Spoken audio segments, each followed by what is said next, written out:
Halo semua, nama aku Daniel dan di video kali ini aku ingin membahas tentang apa aja sih kelebihan dan kekurangan naruh uang atau berinvestasi di si bank ini ya teman. Nah sebelum mulai, seperti biasa kita bakal melakukan perhitungan terhadap bunga dulu ya teman. Kalau misal kamu lihat di sini kan aku memiliki saldo 67.215.057 rupiah. Nah kalau misalnya kita lihat saldo kemarin aku udah screenshot ya teman. Posisi saldoku kemarin adalah 67.206.219. Nah di sini aku udah masukin rumus 67.206.219. Kemudian di sini kita tinggal bakal copy paste seperti biasa ya, men. Nah, setelah itu kita pun dapat perhitungannya seperti ini. Kalau misal kita cek berapakah bunga yang aku dapat kemarin, jawabannya adalah 11.048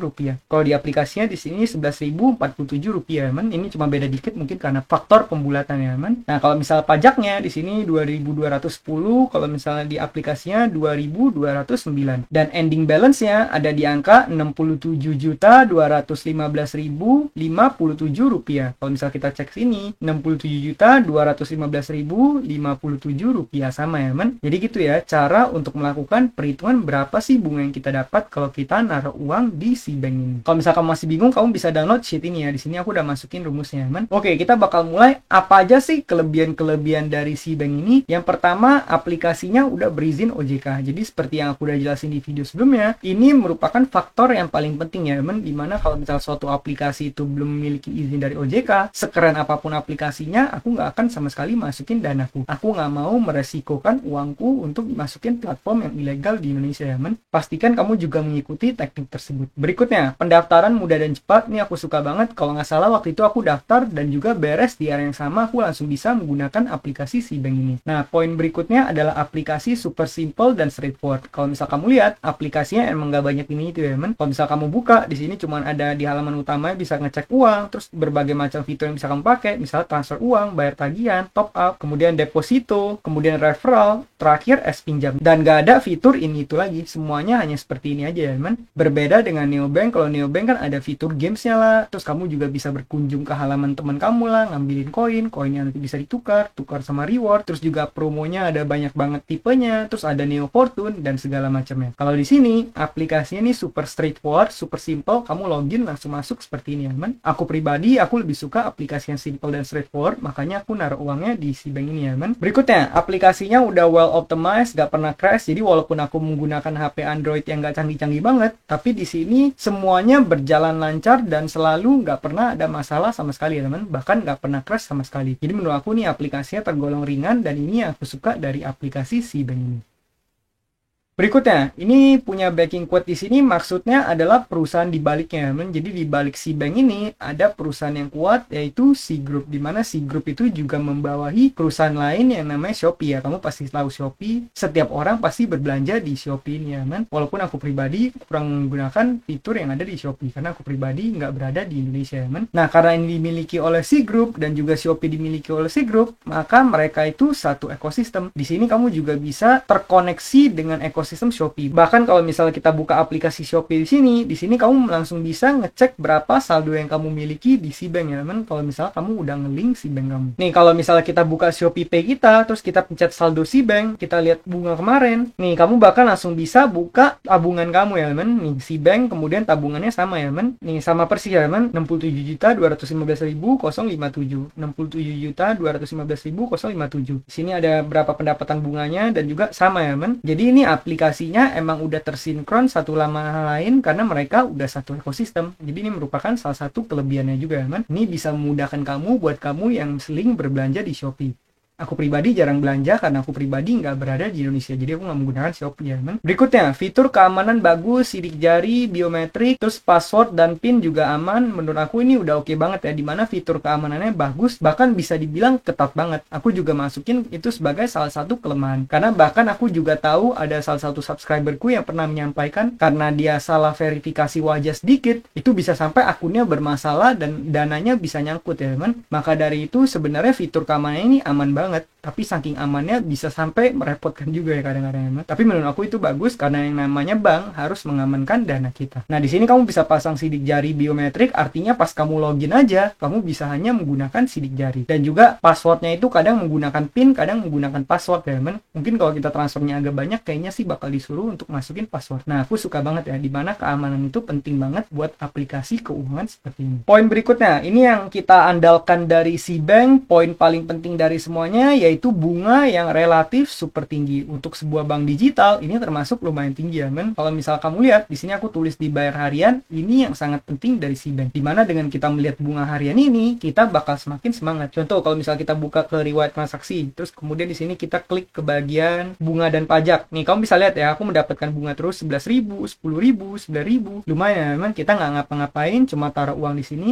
kita dapat uang secara cuma-cuma. Apalagi kalau misalnya kamu naruh uangnya yang banyak, otomatis bunganya bisa lebih banyak. Nah, di sini aku juga sebutin membuat kamu semakin semangat menabung dan berinvestasi. Dengan kamu ngelihat saldomu setiap hari bertambah, terus tambah kamu nabung lagi, otomatis kamu bakal lagi semakin semangat dalam menabung, kamu bakal semakin berambisi dalam mengembangkan aset-aset kamu ya, men. Berikutnya ini poin yang penting banget, dimana si bank ini bebas admin bulanan. Jadi seperti yang kamu ketahui, tanpa kamu naruh dana sepeser pun, ini kamu nggak bakal dikenakan biaya admin juga men, tanpa minimum saldo. Di sini kamu bisa lihat poin berikutnya, tanpa minimum saldo tidak dikenakan biaya walau tidak ada transaksi ataupun saldo nol. Karena setahu aku di beberapa bank lain ada loh yang misalnya kalau misalnya kita nggak taruh dana sama sekali atau rekening kita dorman, itu jatuhnya kita bakal dikenakan biaya yang lebih mahal, atau bahkan kalau misalnya berbulan-bulan kita nggak taruh dana, itu akunnya bisa ditutup secara otomatis ya men. Nah, di si bank ini kita nggak akan dikenakan seperti itu. Kalau misalnya dana kita nol, akunnya tetap bisa bertahan seperti biasa. Aku pribadi dulu aku pernah biarin nol selama berhari-hari, berminggu-minggu, berbulan-bulan, dan gak ada masalah sama sekali. Jadi menurut aku nih fleksibel banget, kapan kamu pengen masukin dana, kapan kamu pengen menerima bunga dari dana yang kamu parkir di sini, kamu bisa manfaatin ya men. Ini merupakan kelebihan yang mantap banget menurut aku. Berikutnya, top up e-wallet gratis. Nah, aku udah pernah tunjukin di video-video sebelumnya, di mana dalam kamu melakukan top up, ini kalau misal kamu top up e-wallet, semuanya nggak dikenakan biaya men. Tapi kalau nggak salah dikasih limit 100 kali per bulan. Tapi aku rasa itu udah lebih dari cukup juga sih kalau 100 kali per bulan. Jadi kalau misalnya kamu pengen misalnya ngisi GoPay, ngisi OVO, ngisi e-wallet kamu juga bisa menggunakan si bank ini tanpa perlu khawatir dikenakan biaya. Berikutnya, poin berikutnya ini juga fitur yang lumayan keren, di mana ada fitur pinjaman tunai atau S-Pinjam. Jadi kalau misalnya kamu pencet ke bagian S-Pinjam ini, di sini kamu bisa mendapatkan pinjaman tunai men. Nah, fitur seperti ini menurut aku pribadi adalah fitur ibaratnya pedang bermata dua. Kalau misal kamu bisa manfaatkan ini dengan baik, ini bisa jadi hal yang produktif. Tapi kalau misal kamu meminjam untuk keperluan konsumtif, itu sama sekali aku nggak rekomendasi ya men. Bahkan aku pribadi aku nggak pernah minjam, karena di channel ini aku lebih nekenin untuk gimana caranya kita sebagai seorang investor atau kita yang ngelain uang kita ketimbang kita yang meminjam ya men. Karena seperti yang kamu ketahui, kalau kita meminjam uang seperti ini, kamu bisa lihat di sini kita bayar bunganya lumayan ya, dikenakan 1,95%. Ini sih sepertinya bunga per bulan ya men, hampir mirip dengan bunga kartu kredit. Kalau misal kamu setahun kan, itu udah jadi 20-an% sekian. Maka dari itu biasanya sebelum mulai investasi, aku pasti suruh teman-teman untuk kalau bisa melunasi dulu semua utangnya baru berinvestasi. Karena utang-utang seperti ini, seperti pinjol atau pinjaman kartu kredit dan sebagainya, biasanya itu bunganya bisa tinggi banget dan cenderung bisa mengalahkan hasil investasi kita. Maka dari itu kalau misal kamu pengen pakai ini, pastikan kamu menggunakannya secara bijak ya. Berikutnya, SPay Later atau Shopee Pay Later, ini juga mirip-mirip, cuma bedanya kalau Shopee Pay Later ini kamu beli barang terus kemudian kamu bayarnya belakangan. Nah, kamu juga perlu waspada bahwa di SPay Later ini pastinya bakal dikenakan bunga ya men. Jadi pastikan kalau misal kamu pengen membeli suatu barang, pastikan pembelian tersebut adalah barang yang bersifat produktif, di mana kamu bisa menghasilkan lebih banyak uang dari barang tersebut. Jangan sampai kamu keperluan konsumtif, kamu membelinya menggunakan Shopee Pay Later, terus bayarnya belakangan, dan akhirnya nanti malah dikenakan bunga, akhirnya malah membuat keuangan kita semakin sulit ya kan? Jadi kamu harus bijak kalau misal kamu pengen menggunakan S-Pinjam ataupun S-Pay Later. Kamu harus bisa membedakan mana yang namanya utang konsumtif dan utang produktif ya kan? Berikutnya, ini fitur andalan dari kita semua, transfer bank gratis, yaitu 100 kali per bulan. Menurut aku nih kuotanya lebih dari cukup ya, dimana setiap bulan kamu dikasih transfer ke bank lain secara gratis. Kalau misal bank digital, ini yang paling aku harapkan, karena seperti yang kamu ketahui, kalau kita pakai bank konvensional pasti dikenakan biaya. Nah, kalau misal kamu udah habisin si bank ini, kamu juga bisa pakai dari yang Bank Jago, Bank Neo, itu juga nggak dikenakan biaya sama sekali ya man. Poin berikutnya, sangat liquid, bisa membantu investor untuk sarana parkir uang atau digunakan sewaktu-waktu, contoh dan darurat. Nah, di sini aku bilang sangat liquid karena kenapa? Karena yang namanya kamu naruh uang di si bank ini, artinya dananya bisa kamu tarik kapanpun ya, teman. Ini bisa jadi strategi kamu untuk berinvestasi juga. Misalnya kamu lagi nunggu market crash, kamu lagi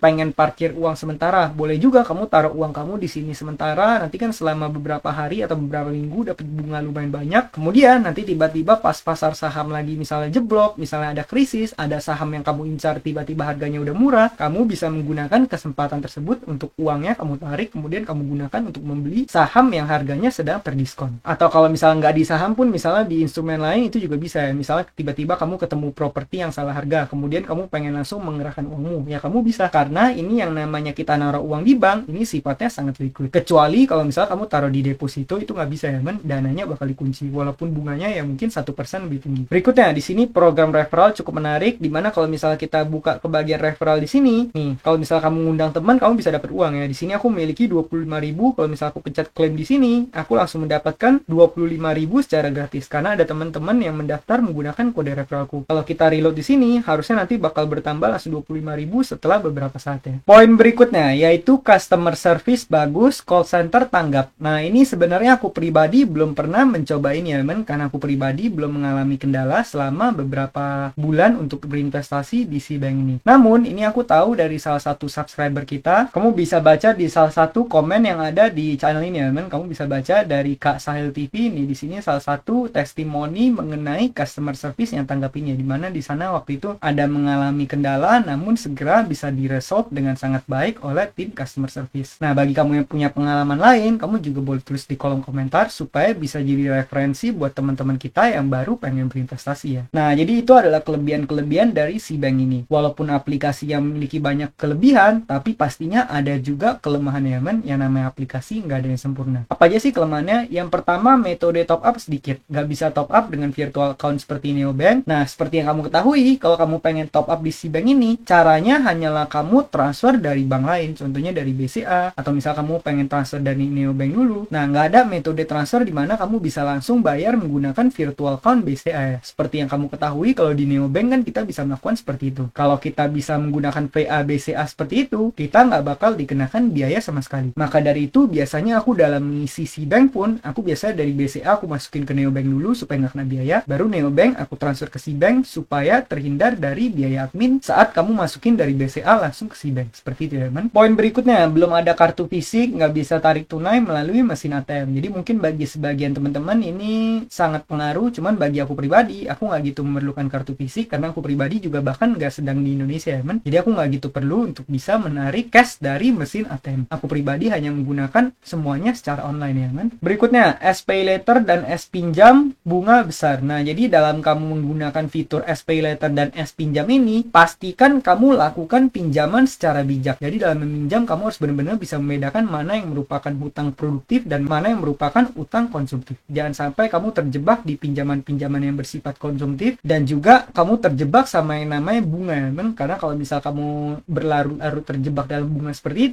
itu lambat laun bisa mengakibatkan cash flow kita yang kurang baik. Jadi saranku pribadi, kamu harus bisa bedain mana yang konsumtif, mana yang produktif. Kalau kamu belum tahu bedanya, kamu bisa cek video-video sebelumnya, aku pernah bahas mengenai jenis-jenis hutang ya, teman. Berikutnya, ini nggak ada fitur budgeting seperti yang ada di Bank Jago. Kalau misalnya kamu pernah menggunakan Bank Jago, kamu pasti tahu ya, di Bank Jago itu kita bisa ngeset pos-pos pengeluaran. Misal kita pengen ngeset pos buat uang makan, pos buat uang bensin, pos buat uang internet, pos buat uang belanja, atau apapun itu. Nah, kalau misalnya di si bank ini nggak ada, teman, karena fiturnya benar-benar simple, dimana kamu cuma ditunjukin dana kamu sekian, kamu pengen fitur transfer, bayar tagihan, top up e-wallet, deposito, kemudian referral, kemudian S-Pinjam, terus sudah nggak ada fitur apa-apa lagi, cuman ada seperti itu ya, teman. Bahkan kamu nggak bisa ngeset seperti yang Bank Jago itu bisa ngeset pos-pos pengeluaran kita. Berikutnya, ini aku juga kurang suka dimana fitur virtual account hanya bisa digunakan untuk transfer VA si bank. Jadi aku harap kedepannya VA-nya juga bisa digunakan untuk transfer VA bank lain selain si bank ya. Kan mantep banget ya kalau misalnya kita bisa membayar VA BCA menggunakan aplikasi si bank. Dengan ada upgrade seperti itu, aku yakin aplikasinya bisa semakin convenient lagi buat kita para user ya. Kemudian, poin berikutnya, dulu bunga tabungan 7%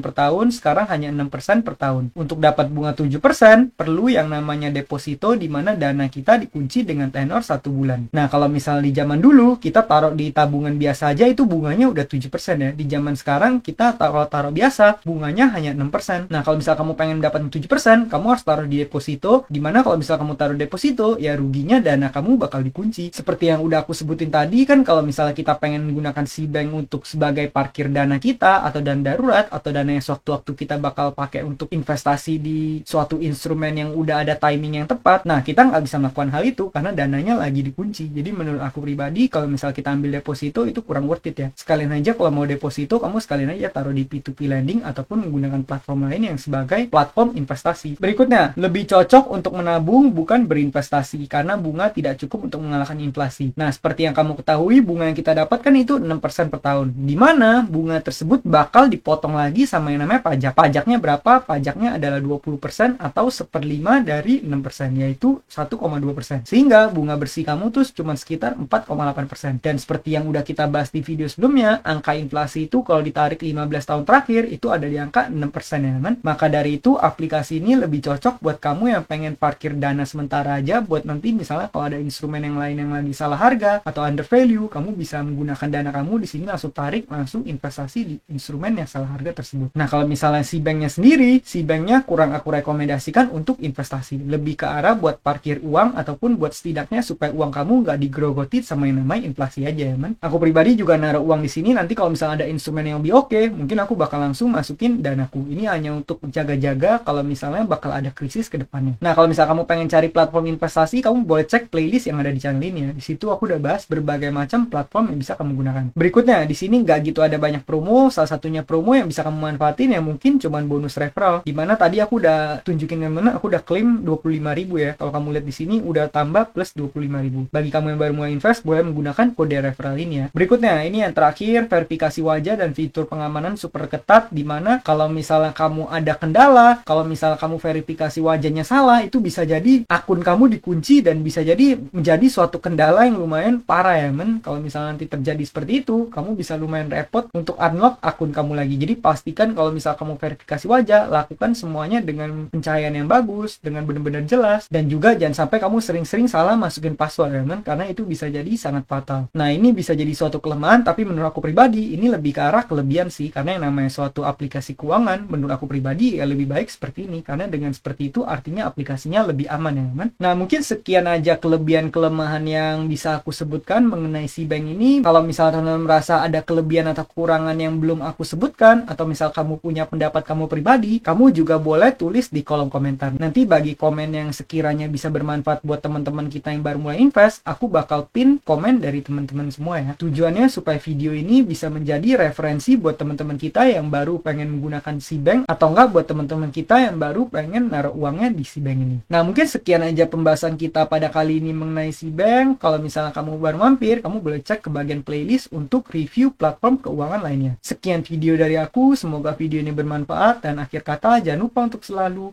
invest in yourself. Sampai jumpa di video berikutnya. Bye.